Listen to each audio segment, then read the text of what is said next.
Welcome everyone to our open forum on March 25th. And as I was mentioning, there are other activities going on throughout the community and the school district, but we advertised March 25th as our regular open forum. I know that in February we had two. We will continue to have open forums throughout the year. And if we need additional open forums, we will do it. But for right now, we're scheduling one open forum per month. I know there's open forums in our schools in addition to the district open forum. So the agenda is open, and I would encourage people, if you have questions or comments, to please bring them up. And the meeting has started as of this moment. So questions, comments, statements from anybody? Dr. Apostle, if I may, Yes. I just wanted to, for anybody who is watching, who is a parent of a student at Bordeaux, I just want to thank them for their patience with our pickup procedures. We've been pretty fast and furious in the afternoon, and it's very controlled and it feels very safe. And so we just appreciate the fact that people have been willing to be patient and wait. And like I said, we've been loading cars very systematically, and we're bringing kids out very calmly, and it feels really good. But I know it can be a little frustrating if you're the last car in line, that kind of a thing. So I just want to say thank you so much to parents. We did get a nice compliment today that people were feeling really good about how we were doing it. But again, you know, I know that all of the elementaries, and I can't speak to the upper levels, but are sort of having this same situation where, you know, it takes a few minutes to pick up your kiddo from school if you're an elementary parent right now. And we just really appreciate the fact that people are willing to be patient with us. So thank you. Thank you, Hannah. Good work by you and the staff. And Holly, we thank you for all your efforts. I know it's a very complicated process, but I can tell you, driving by other elementary schools and other districts, the cars are lined up just as deep. And but everybody is working together to make sure that the students are picked up safely, and that's the key. So that's very good. Holly, did you want to maybe make a comment on transportation and how things are going? I'm hearing nothing but good things based on what Hannah is talking about. I've heard it from other principals and other teachers. Did you want to Sure. say anything? Yeah, I can mention something. Excuse me, I'm sick, so my voice is kind of scratchy. We're doing very well on students being transported. I don't think that we're even up to 20 students per route in the afternoon for elementaries.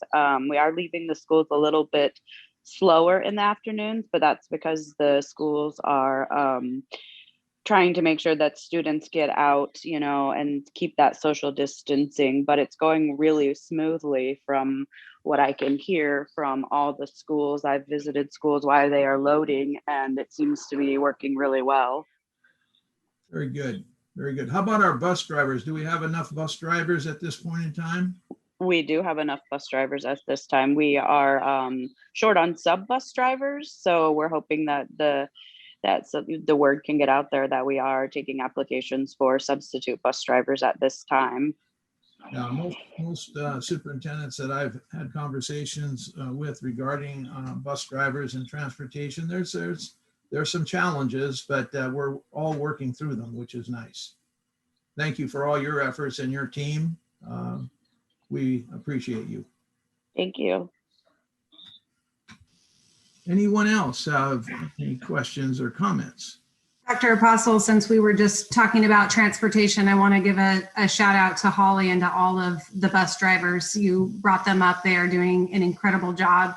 And here we are just a couple weeks into hybrid, and we had half days for conferences, and they made adjustments quickly, and the bus drivers were very patient. And, you know, some of our kids weren't so sure what to do, and they just said, oh, we'll make it work. Come on. And so I just wanted to say thank you, Holly. I know that was a huge undertaking just 2 weeks into hybrid, but everybody's doing a really great job.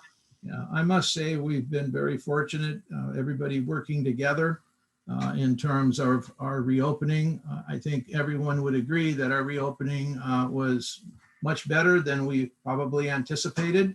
But that's what happens when people work together and you plan accordingly in advance for what may happen.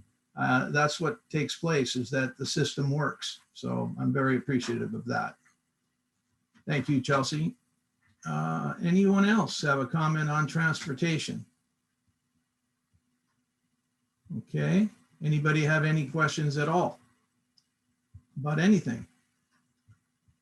Well, I'm very interested in finding out how things are going in terms of our vaccination. And Robert, can you kind of give a quick update on that? Absolutely. And sometime this evening, I'm also going to be sending out another round of updates to staff that are still interested, maybe are just now coming around to the idea of being vaccinated now or changing their mind. But I am happy to report that we have been able to offer multiple times now everyone to be vaccinated in the district.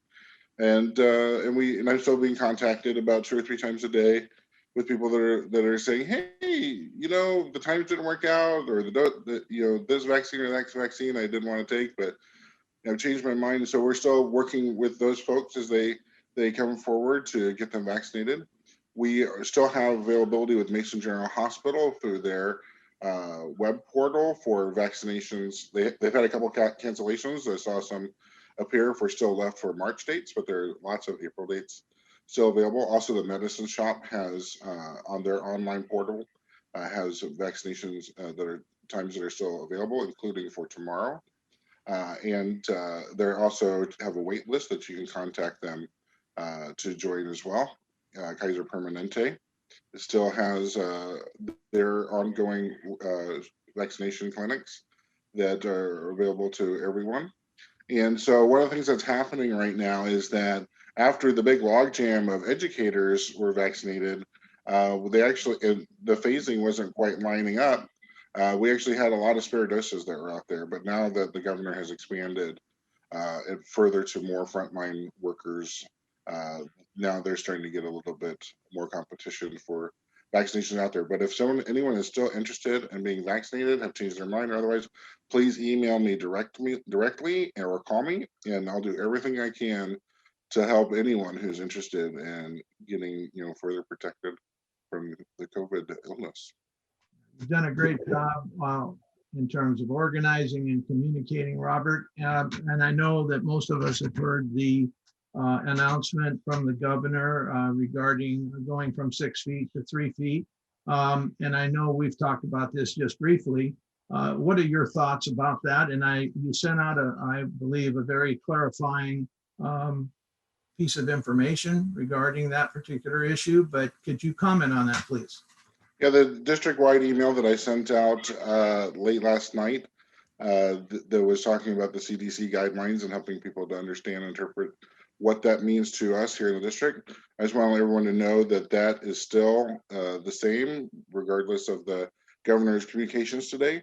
We're still maintaining the status quo. And so just to clarify for people to kind of get a grasp of what is going on, the only thing that has changed through the CDC recommendations and the governor's response today is that it's now allowable in the classroom to have 3 feet between students instead of 6 feet of physical distancing.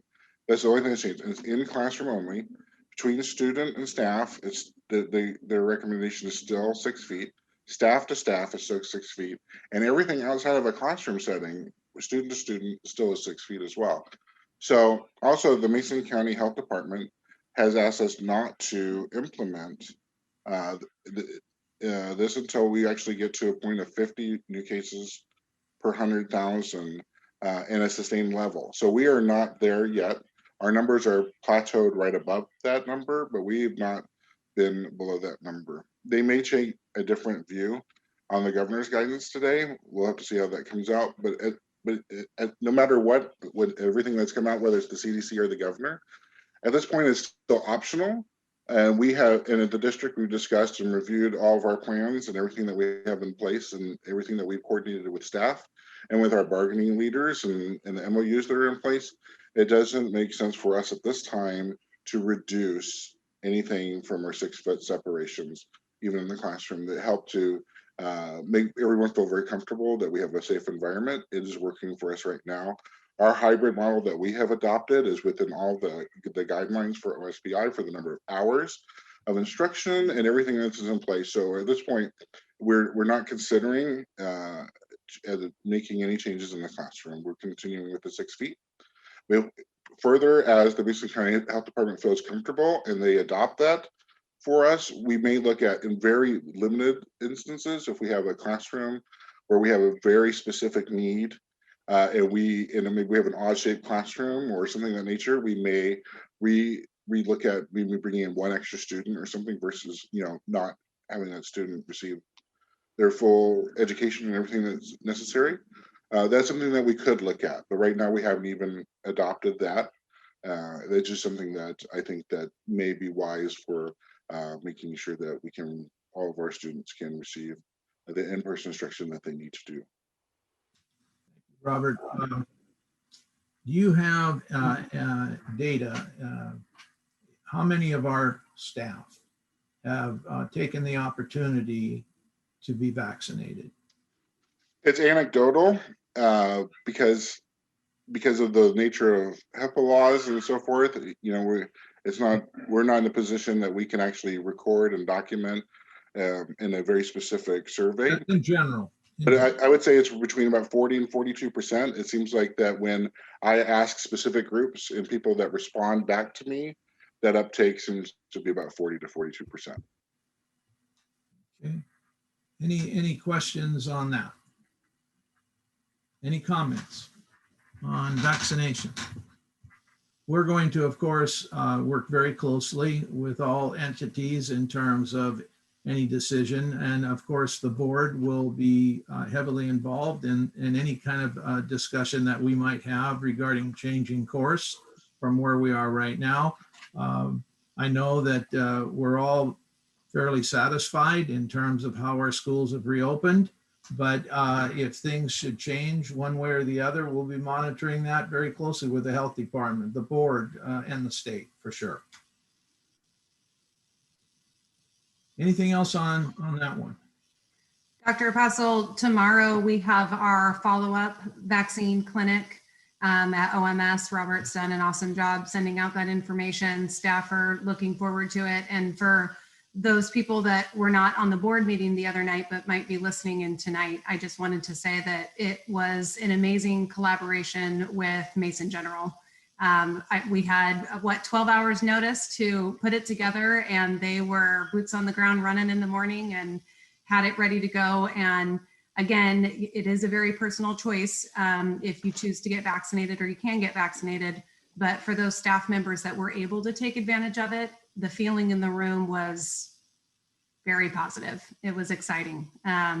So I just wanted to not only say thank you to Robert, but also to Mason General, and we're looking forward to the event tomorrow. Yeah, great. Mason General Hospital has been a real partner of the Shelton School District, not only in terms of vaccinations, but in terms of our Health Science Academy, of course, and everything that we're trying to do. They've been very cooperative, very supportive. We go to them quite often for assistance, and they've never denied anything that we've asked. So Eric Mall, the CEO of Mason General Hospital and the Mason General Hospital Board of Directors, I thank you very much for everything that you do for our school district. We're very appreciative of that. Thank you. I'd like to tag on as well, sir, the special thanks to Shelley Dunnington, Nicole Edens, and Terry Gushy with Mason General Hospital and all their work with us as well. Very good. Mary Ann, do you have anything to add in terms of how the schools are functioning at this time? I just think they're running really smoothly. You know, we had the first day where kids came, actually we had 2 first days. We had that Monday and then we had that Thursday. And we learned from the Monday, we corrected on the Tuesday, and we perfected it on the Thursday. So, and as our elementary people, our students say, they now get 2 Fridays. So things are going well. Very good. And you know, that's one of the issues, is to change gears right now when things are running fairly well and people are getting used to in-person learning, and to switch gears quickly. I think we really need to think about that before we make an adjustment. But if in fact things are looking good, we'll sit down and we'll discuss it. And of course, the board will kind of direct us on this along with the health department.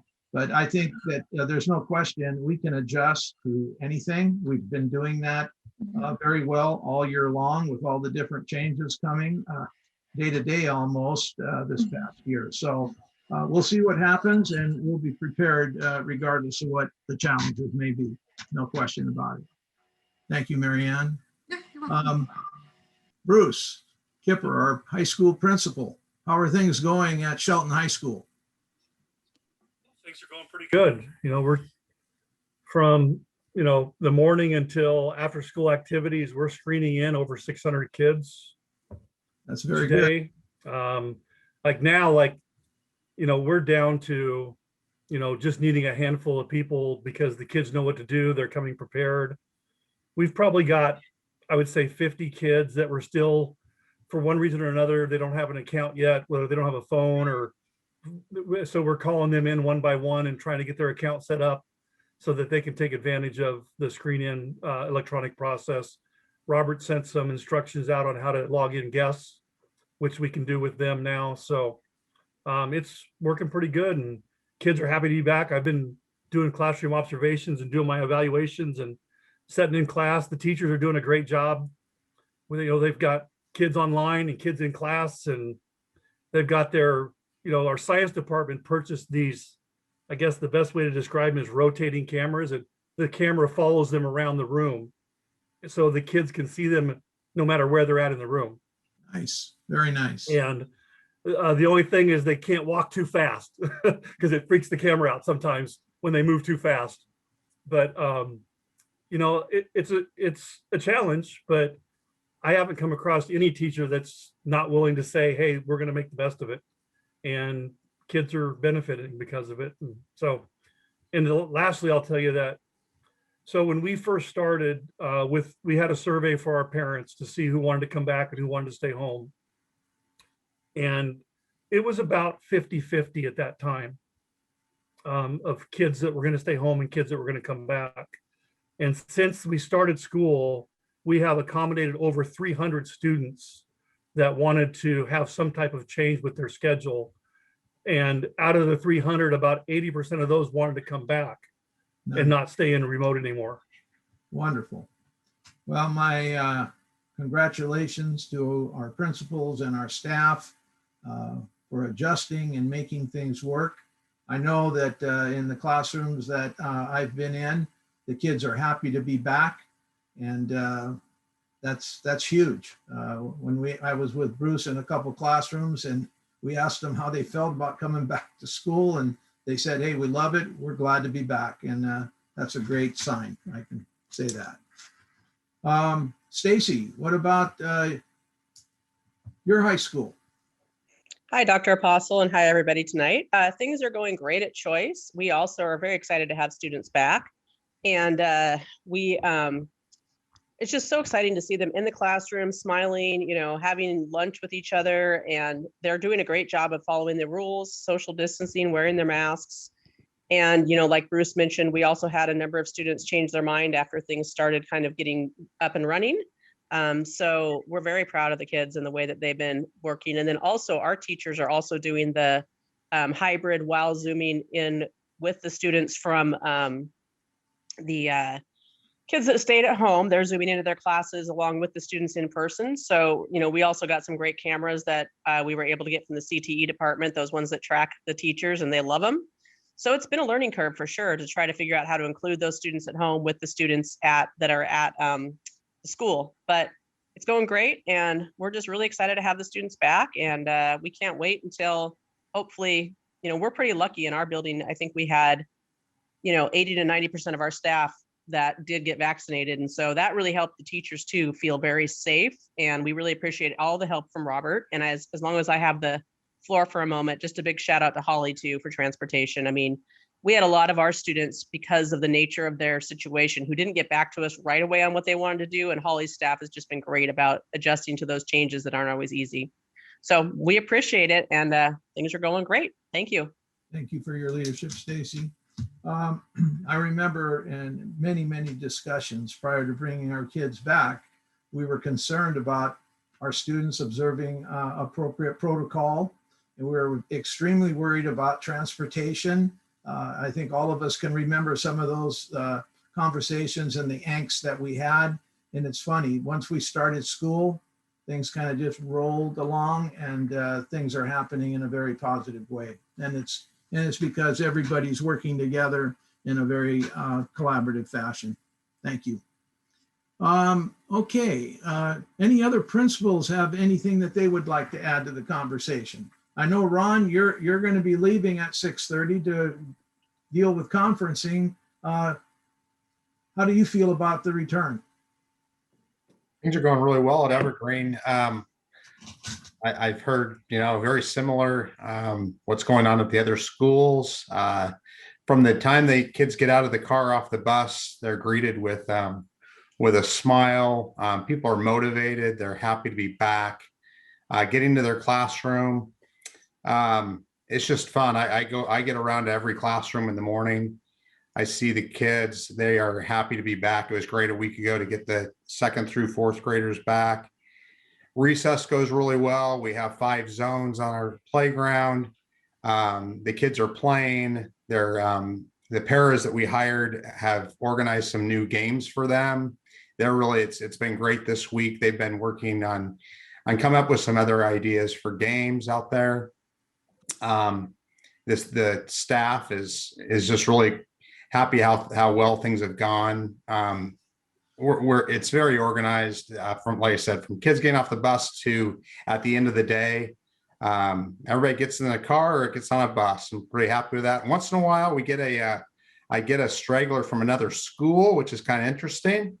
But you know what? We take them from Evergreen or from Mountain View and Bordeaux as well. And then I'm just sitting there with them and waiting for another bus to come down to pick them up. So it's been great. It's been I was waiting for months for this day to happen, and I'm glad we got to, we're here, and the staff is just happy to be back. So good things at Evergreen. Great things are happening.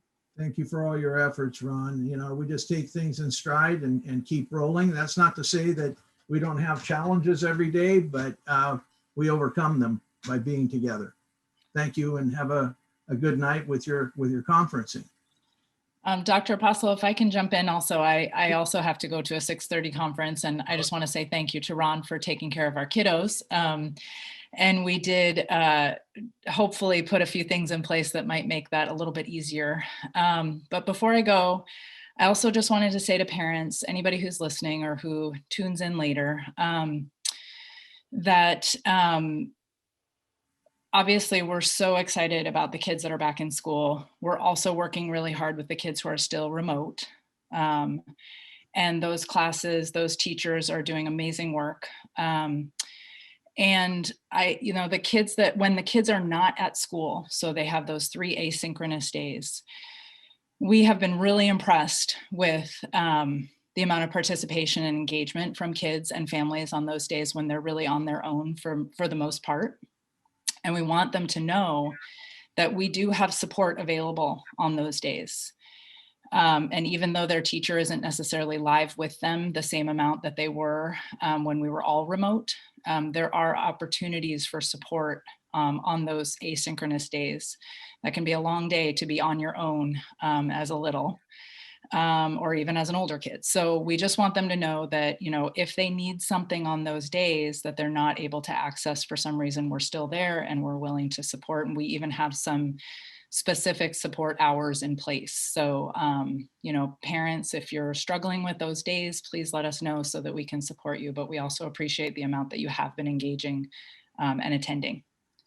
Thank you, Anna, for your leadership and the Bordeaux staff you. for making things work. We're very appreciative. I must say that, and have a good evening with your conferencing for sure.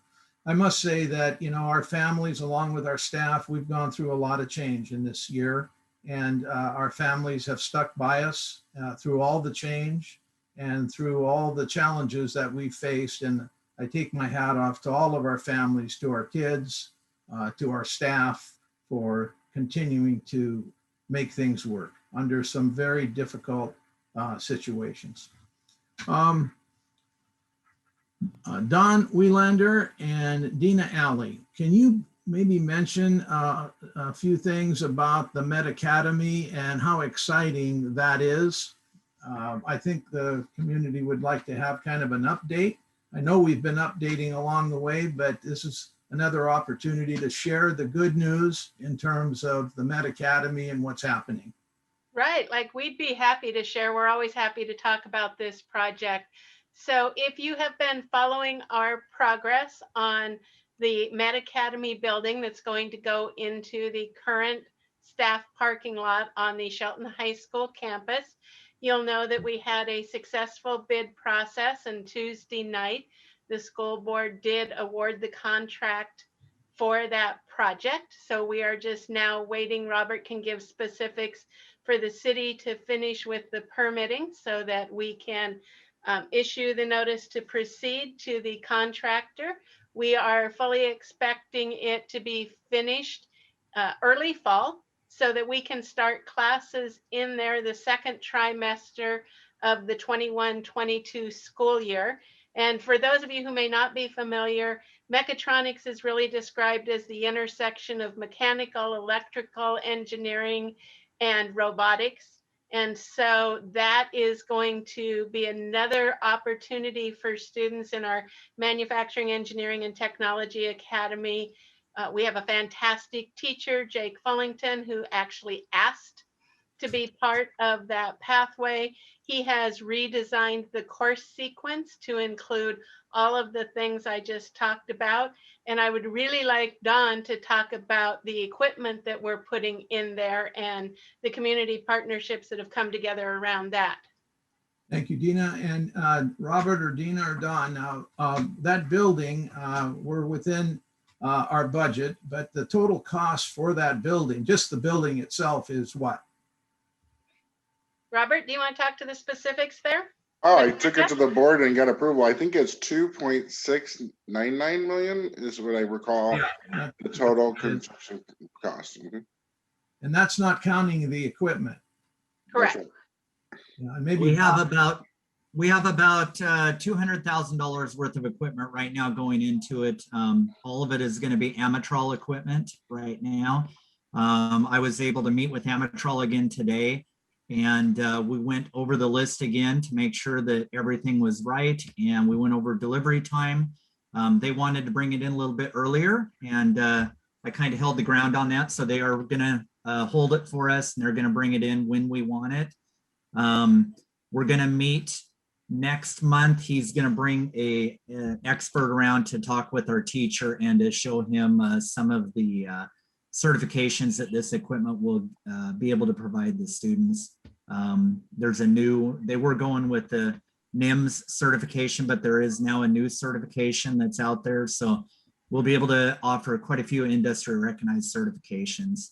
And it's pretty exciting stuff, Well, We Don, were able to, and I don't know if Dr. Apostle, if you wanted to mention this about Sierra Pacific, maybe I'll let you spread that good news. well, Sierra Pacific has been a partner of our school district, and Don and I and Dina met with Lisa Perry, who's basically the CEO of the Sierra Pacific in our community. And she is, based on the direction of our district, based on the work that Don's put forth and Dina and others, they want to contribute $25,000 to the academy.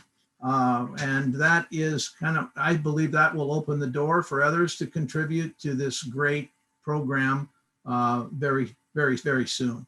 So Don, I want to congratulate you for all your effort in bringing that equipment to our district. I know that you said it was $200,000, but it probably would have been a lot more if it weren't for your meetings and connections with the business world. So we thank you for that.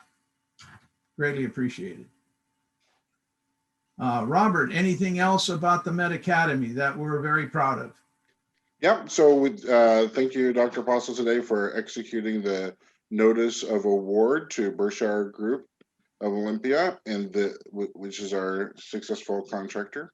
That we are currently waiting for the city council to award our special use permit on April the 7th, and they're hearing it at that time. And then on the April the 8th, we will issue a notice to proceed for Berkshire Group to begin construction and so forth. So at that point, it'll be still probably a slow process. You'll see them come up and start putting up their fencing and start mobilizing on the site, but construction will start in earnest pretty quickly in mid-April. And then because they have a pretty short duration of their project to wrap it up by the end of September. And so there's a lot of work to be done that involves not only just building the new Met Academy building on the existing parking lot, but in the back, in the no-fly zone of the airport where we can no longer use, we'll actually be adding additional staff parking and removing 2 portables that are back there as well, that are in the encroached no-fly zone, no-build zone, if you will. And so we're gonna be modernizing and upgrading some of the drainage as well in that corner of the campus, which is definitely an outdated structure that's back there that's currently used for drainage. And so it's going to provide for long-term improvements, and we're really excited about all of these changes and what's going to bring about for our students. Question. Thank you, Robert. This is a dream come true, folks. This has happened based on tremendous effort by the people you're listening to this evening. This has happened very quickly. It was a dream, and we're making a dream come true, which is consistent with the vision of our school district, that we want every single student to graduate and to go beyond high school graduation. And we have a philosophy that the way you make that happen is you create programs that motivate and inspire our students to succeed and to come to school every day and be interested in their education. And programs such as this, along with some of our other academies that we're working on and that are currently implemented, I think are going to make a big difference in terms of high school graduation, attendance, discipline, and everything else that schools are all about. Let's see, is Amber here to talk a little bit about Cedar High School, our new 21st century high school, project-based high school? I know Stacy can make comments on that, but Amber, are you here with us? Yes, I am, Dr. Apostle. Thank you. Yeah, Cedar High School is going strong. We're doing really well. Our kids are doing excellent coming into the building, getting signed in. They're really embracing the engagement of finally doing project-based learning in an in-person environment. We are very fortunate because of our class sizes that our students are able to attend 4 days a week. And so we have high attendance rates right now, which is amazing. Our kids are doing great with wearing masks and following all the protocols. One of our projects right now is students are working on the greenhouse and getting for our early college for native youth course that's combined with our plant biology, and start working on our plants that are native to our area. And so it's really exciting to watch the kids out there and, getting that going. So things are really going well at Cedar High School, and, look forward to what the future's bringing for us. So it's really exciting. Thank you. Thank you, Amber. And I know we're in the process of finding a home for Cedar High School. I, and along with a few other people, are working with Olympic College to maybe see if our students could, that we could move that program to Olympic College. We're still in discussion. I think things are looking pretty good. We've also talked to Mason General Hospital as a backup plan where we might house our students. We're not sure yet, but we're really hoping that we can place this program at Olympic College and give students the opportunity to experience the college atmosphere and to encourage them to continue their education. So thank you, Amber, for your leadership and continuing on. I know that we don't have all the answers, but we're trying to answer those questions before the fall. So thank you very much. Absolutely. Thank you. You bet. Dina, do you want to talk a little bit about our meeting with Mason General Hospital in terms of a plan B for Cedar High School? I'll say just a little bit. I don't want to get ahead of ourselves and where they are. We had an initial meeting to complement whatever space Olympic College is willing to share with us for Cedar High School. We reached out to Mason Health and asked them about the space in their former clinic buildings. And I have a meeting tomorrow afternoon with the person that has been assigned as our liaison, Melissa Strong, their chief nursing officer, who is also my liaison for the Health Science Academy. And they have a subcommittee. They are more than willing to have some conversations with us. They have some space in mind. I have provided Melissa the information about Cedar High School and its exciting programming and the programs of study of leadership, computer science, and environmental studies.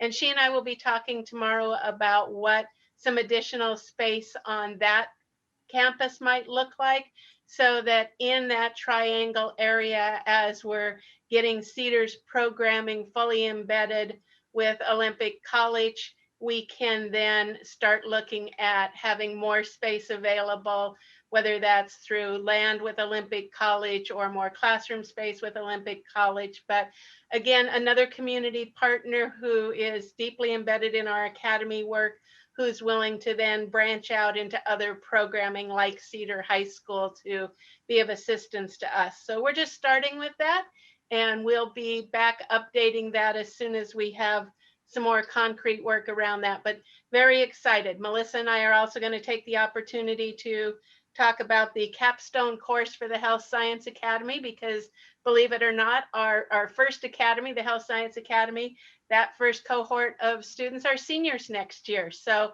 we're talking about some very exciting opportunities for them as well.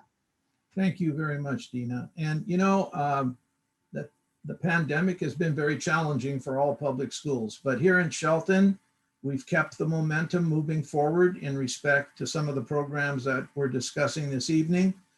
We haven't stopped. And the reason is because we have great people that are continuing to move the agenda forward. We've started these programs and we're going to finish them. That's the attitude that we've taken. Right along with that, and maybe Robert and of course Dina and Don can comment on our efforts to also initiate a trades academy on a gift that a community member made to the district. The Rose Nye family gave us acreage where they would like to see a trades academy, and we've agreed that that would be an excellent way to continue to support our kids. And so maybe we can give it a quick update on the Nye property and the academy, the Trades Academy. Don, you want to mention a few things there, and then Robert and Dina, you can join in? Yeah, I think yesterday we had a pretty good meeting with architect and with the project manager, and I'm going to let Robert talk a lot about that because that's his baby there. We've been meeting with a advisory group of contractors, plumbers, various people to take and give us some advice on how to go about this. Dina and I were able to go up to the sheet metal union yesterday, I believe it was, yesterday morning, and meet with them and look at their facility and how they educate their apprentice people. And things seem to be rolling along pretty good. I'm going to let Robert talk a little bit about the facility. He knows a lot more about that than I do, and he's dealing with the architect on it. Thanks, Don. Yeah, thanks to Rose Nye and the Nye family for their generous contributions to the school district and wanting to further, the trades and reaching out with our students. And what a great opportunity, what a wonderful facility that they've donated to us. And there's 3 buildings on site. One is they will be used as a classroom and administration type function. And then there's a larger, more industrial workshop type of building. And then a 3rd storage building. And it's on, I believe it's a little over 5 acres. Correct. On Cole Road on the south side of Shelton. And so we toured through with our project manager and our architect yesterday to look at the facility, we're starting to do a feasibility study to determine what type of deferred maintenance and exterior work that needs to be done to the building to bring it back up to its full use. And so it's a collaboration then with Dina and Don as we try to determine the needs and of the use of the facility, and then we'll start to work towards a forecast and a budget after a feasibility study to see what kind of things and the costs it'll take to bring this up to the facility in the use that is going to be a great benefit to our students. So we're in the very beginning stages of that, being in the feasibility study, but as with the feasibility study at the Med Academy went really fast. So if we can bring opportunity and budget and everything together, this could be a really fast thing as well. So we're just, but right now we'll see what the engineers and everybody says about the building. There are definitely some structural elements that need to be reviewed and things of that nature, but we're really excited about the possibilities. I know Rose and I is very excited about what's going on. I've had various conversations with her, and I know that you just met with her, and I'm sure that her excitement was very visible, I'm sure. Dr. Apostle, could I perhaps let the community know a little bit more about what that programming might look like? Absolutely. So the idea behind this facility on the Nye property is to further expand our construction pathway. Again, in our Manufacturing, Engineering, and Technology Academy, we have a construction pathway, and this gift will allow us to expand the construction pathway into 2 different parts. So a student in 9th grade would do an exploratory class in construction. They would decide to stick with it, and in 10th grade, they would take Construction 2 and Intro to CAD so that they can create and read a plan. And then in their junior year, they would make a decision about they want to stay on the Shelton High School campus and be more of what they call the finish carpenter, the interior cabinetry, that sort of pieces. Or they would start transitioning to programming on the Nye property, which would include a situation where a team of students would do things like putting up walls, running basic electrical, understanding how plumbing runs, having a roofing mock-up so that they could see what's needed to correctly roof a structure.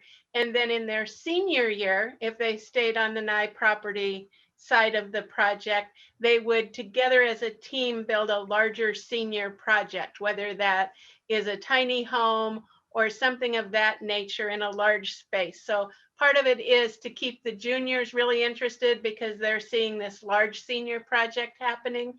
And like we do with all academies, the outcomes are industry recognized credentials and or CTE dual credit so that students can either go straight to the workforce, can continue on in their education, or can use the skills and industry credentials they got to work while they continue on in their education. So it's always that 3-pronged approach, but this is something that our community is really clamoring for. So again, we're so grateful to the Nye family.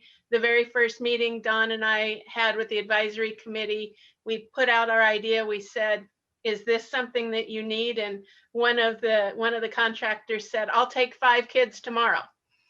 So with that, they are really, really excited to have us help provide entry-level skills and labor and just the actual, job skills that you need of showing up on time, working a full day, knowing the terminology, being safety certified. So we're very excited for what it means for the community and so grateful to our community partners. Absolutely. Nicely stated, Dina. Our ultimate objective folks, is that our academies and pathways are pre-K-12. You know, we're going to offer programs in the exploratory manner so that when students go through the system, by the time they get to high school, they have a pretty good idea what direction they want to go. But we need to build that enthusiasm early on. And if we didn't have the pandemic that we've had this past year, I know we would have been down the road a lot further. But still, our ultimate objective in terms of our academies is to make them K-12, working with our teachers in elementary, and we've already started to do that, working with our teachers and administrators at the intermediate level so that when students come into the high school, hey, they have an idea what this academy process is all about. And I feel very confident that that's going to continue. Dr. Apostle, would you like a little background for our families on some of those ideas at the elementary level? Absolutely, that would be great. So we already have, and if you have children in the Shelton School District or have come through the Shelton School District, you know that we do a partnership with Pacific Education Institute, which Mary Ann Marshall heads up, and that includes your science field STEM experiences in grades now K through 9. That leads right into our Natural Resources Academy. And you might have had students who went out to Tuano Park or who raised salmon. That's a very popular one in one of our grade levels. So that's a direct link to our Natural Resources Academy. Then we're also expanding what we call STEAM Fridays, where elementary students at a certain grade level, they get to come to Shelton High School's campus, and the CTE teachers on the Shelton High School campus provide opportunities for them in all of their classes, whether it's baking and culinary or over in entertainment production. Joey Seward is amazing. He has them do interviews and they're being live streamed on the video monitors in the Performing Arts Center with like live from the Performing Arts Center. So students get a chance to experience all of the different types of classes that they'll be seeing at Shelton High School and how that fits into our academies and our pathways. And then we're also looking to expand junior achievement through the elementary so that students really start to get that financial literacy, get excited about business, marketing, how do you have a business? And that really invigorates students. We've had that at Bordeaux, and you listen to students talk about that and their opportunity to go to JA BizTown, and they're just so excited. So we want every student in the Shelton School District to have those types of opportunities. So that's part of our work, K-8, to get students background information. And then we use that information in the Academy Vision book to show if you did this in elementary and you really loved it, then this is the academy and pathway you might like to explore at Shelton High School. Wonderful. Any questions about our various programs from people in the audience or people that could call in or people that are in attendance? Any questions about our work to this point? Okay. Katie, are you still with us? Dr. Apostle? Yes, Jenny. Can I add on a little bit to the same topic, sort of? Oh, absolutely. Go ahead. In the last couple of weeks, we've also had a school-based health center planning committee where we're joint with Mason General, and Laura Brown-Smith has kind of headed that up this last year to get our school-based health center up and running. That's collaboration with the Y. There's some space there, so that will be going. And then Dina's healthcare academy at the high school will have a piece of that. So the academies will play into that. So that's very exciting to get that up and running. And then I haven't had issues with technology really all year, but this week has been the week. So I missed the part with Holly to say, oh my goodness, special ed has been up and running the entire school year, getting kids in, switching schedules, and Holly and her team have been absolutely phenomenal in keeping up with that. So thank you so much, Holly. Thank you, Jenny. In terms of, since we have you here, anything that you would like to mention about special ed and how things are going there? Well, I think things are going really phenomenally well. Again, they've been really up and running since the get-go. Our staff, were in long before they could get vaccinations. So this last month has been very exciting for them to be able to get those. The preschool is still going 4 days a week now, and they've done a beautiful Billy Frank Jr. mural. It's fun. They're texting me pictures of their kids in the classrooms, and very, very exciting time. So I'm super proud and impressed with my staff all year long. Thank you for your leadership, Jenny. Doing a great job. I know it's not easy to meet all the different needs that we have. Is Katie Diamond with us? I thought she was here. Alex. Oh, you are there. Can you hear Okay. me? Yes. Hello? Katie, could you kind of do a rundown on the schedule for the superintendent search? Just a schedule of events. I can. Sure. So this Saturday we're having the 5 semi-finalist interviews, and those are taking place at the Shelton High School Performing Arts Center. People are invited to attend in person, but registration is required because we can only have 6 people there because of the COVID restrictions right now. It'll also be streamed live online for those people who cannot make it in person. Those will start at 9 a.m. If you are attending in person, please get there at 8:45 so we can get you seated, and there'll be a brief orientation. There'll also be screening and temperature checks and COVID questionnaires before you come in, and masks are required. Those interviews will run till 4 o'clock on Saturday, and afterward there will be a time for community feedback. And if you are watching online, our website. And then next week on Monday, Tuesday, Wednesday, we'll have the 3 finalists come to the district, and they will be touring different buildings, and we'll have an opportunity for them to meet with different stakeholder groups, with staff in our district. And then they'll also have an opportunity to meet with community members at 7 p.m. 7 to 8 p.m. on Monday, Tuesday, Wednesday. And that will be the same thing as Saturday, so people can attend in person or they can watch online. They'll be able to give feedback in person or online. And I think that's a summary of everything, but everything's posted online with details. If you want to go back and look. Thank you, Katie, for all your effort. I'll be also interpreting the entire session into Spanish, so I'll be there. The only thing that I'm wondering is if we can have the interpretation equipment and the headsets. I can meet with somebody in the morning to pick them up or to. So just let me know. That they're usually there when I get there, but so yeah, so just let me know where to pick them up or something. Thank you. Yeah. Katie, can we accommodate? Okay, Ricardo, I'll touch base with you on that. Thank you, appreciate it. Very, very good. Yes, so we have all of, sorry, my internet's coming in and out, but yes, I'll talk to you in the morning, Ricardo. Okay, I know. Thank you. Yeah, just send me an email, that'll be perfect, or call me. Thank you. Very good. Thank you, Katie.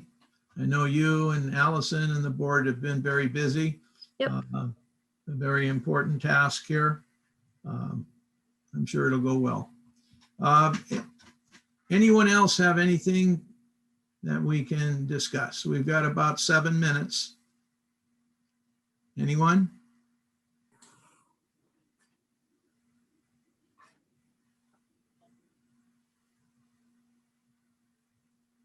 Okay, Dr. Apostle, I can share one thing.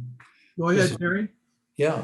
Hey, we have some good news, and that is, with Robert's good work, working with Mason General and all of the clinics about getting vaccinations, we really have a lot of people vaccinated, and some people, of course, have gotten vaccinations who are working remotely because of health concerns that they had. And so we've started getting phone calls from them about coming back to work because they've gotten both of their coming back to work. Well, they've been at work because they've been working remotely, but coming back onto campus. And so we're really excited about that. That's great news. I got to give a big shout out to the principals, assistant principals, and the directors for all of they've done some pretty remarkable staffing things over the last month or so, and they've made everything work. And sometimes it's been tough, but they've really gone above and beyond. And with Robert and his staff and all the unions and associations we have with all of our labor groups, it's really been a team effort and it's worked. But it's just great news that people are calling in now and saying, I've gotten my shots and I really would like to get back on campus. Can I do that and continue? So that's a real healthy sign. And principals are going to start reaching out to people and talking with them and seeing where they are and how far they've been able to come with getting their vaccinations and get them back because it really makes for a great environment. And what Bruce had mentioned that an extra 300 kids have shown up. Well, we have some needs for staffing back in the building that maybe we didn't have a month ago. So a lot of good news on that, and people are really stepping forward and coming back, and we're real happy about that. So I wanted to just share that it's just a very positive sign of what's going on in our schools and in our community. Thank you, Terry. I know you've done a wonderful job dealing with staffing, which is a very complex issue. Working with the unions, working with teachers, working with principals, bringing people together towards a common understanding of what needs to happen in our schools to support our students. So thank you very much for everything, Terry. And I must say in concluding our open forum that I have been blessed as a superintendent in Shelton with an outstanding school board, outstanding principals and assistant principals, outstanding teachers, counselors, support people, a great cabinet. And I think that's exemplified in the hours time here in terms of even during this pandemic period of time, the Shelton School District continues to march forward for the benefit of our students and their future. I would like to thank everyone who attended the open forum this evening. We will have another open forum in April and May, and we'll see how things go after that. But I want to wish all of you a very good evening. Thank you very much.